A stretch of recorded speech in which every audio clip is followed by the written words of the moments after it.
அனைவருக்கும் வணக்கம். ராஜபுஷ்ப கிச்சனில் இன்றைக்கி எண்ணெய் கத்திரிக்காய் குழம்பு எப்படி செய்யலான்னு பார்க்கலாம். ரொம்ப அருமையாக இருந்துச்சு. ருசி பார்க்குறதுக்கும் ரொம்ப அழகாக இருந்துச்சு.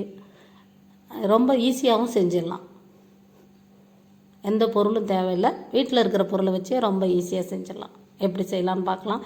இந்த வெளிச்சம் சன்லைட்டு என்னோடய கிச்சனுக்கு மேலே ஜன்னல்லேருந்து கரெக்டாக மதியானம் சமைக்கிறப்போ வரும். அதனால தான் அந்த கலர் சமைக்கிறப்போ ரொம்ப அழகாக பிரைட்டாக வரும் தானாகவே.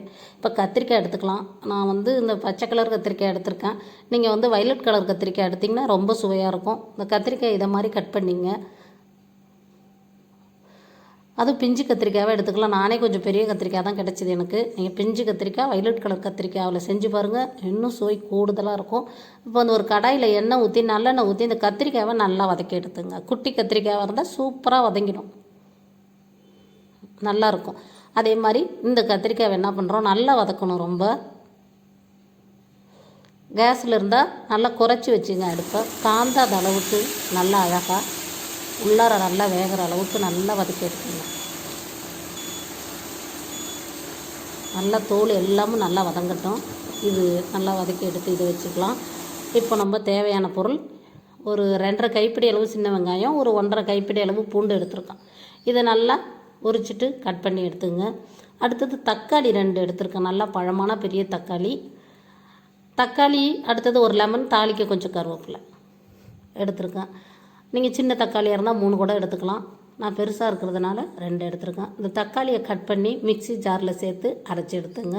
ஒரு பாதி மூடி தேங்காய், ஒரு 3 சின்ன வெங்காயம், ஒரு கைப்பிடி அளவு பாதாம் பருப்பு இல்லை முந்திரி பருப்பு எது வேணாலும் சேர்த்துக்கலாம். நீங்கள் ஒரு 1.5 ஸ்பூன் அளவு மிளகு சேர்த்துருக்கேன். இது எல்லாத்தையுமே நல்லா பேஸ்ட்டாக அரைச்சி எடுத்துங்க.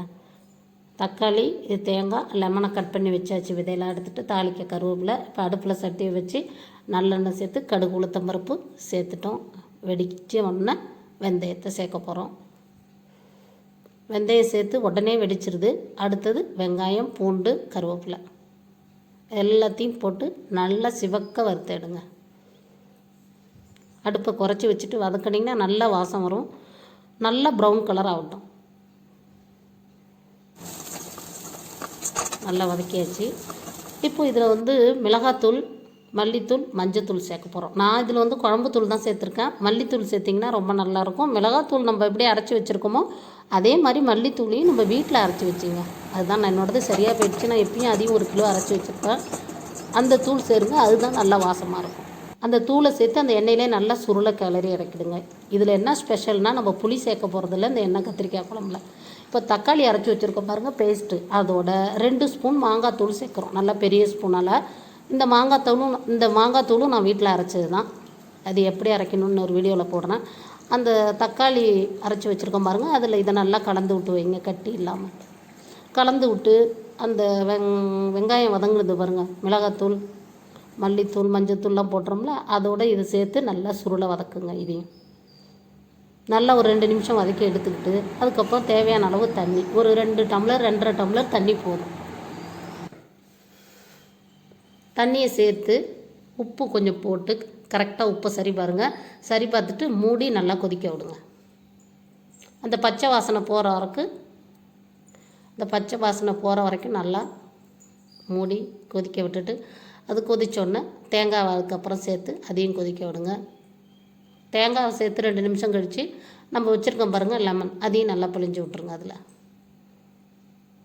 இப்போ பாருங்கள், உங்களுக்கு புளி போட்ட மாதிரியே இருக்கும் குழம்பு. புளி போடலங்கிறதே தெரியாது, நல்லாயிருக்கும். டேஸ்ட்டு ஒரு டிஃப்ரெண்ட்டாக இருக்கும். இப்போ வதக்கி வச்சுருந்த கத்திரிக்காவை அதில் சேர்த்துடலாம். சேர்த்துட்டு இதை ஒரு 2-3 நிமிஷம் இல்லை 5 நிமிஷம் கூட இதை கொஞ்சம் மூடி நல்லா கொதிக்க விடுங்க. இந்த கத்திரிக்காய்க்குள்ளே இந்த கிரேவிலாம், அந்த குழம்பு இதெல்லாம் நல்லா போய் உள்ளே போகிற அளவுக்கு நல்லா கொதிக்க விட்டு இறக்கிட்டிங்கன்னா சூப்பரான எண்ணெய் கத்திரிக்காய் குழம்பு ரெடி.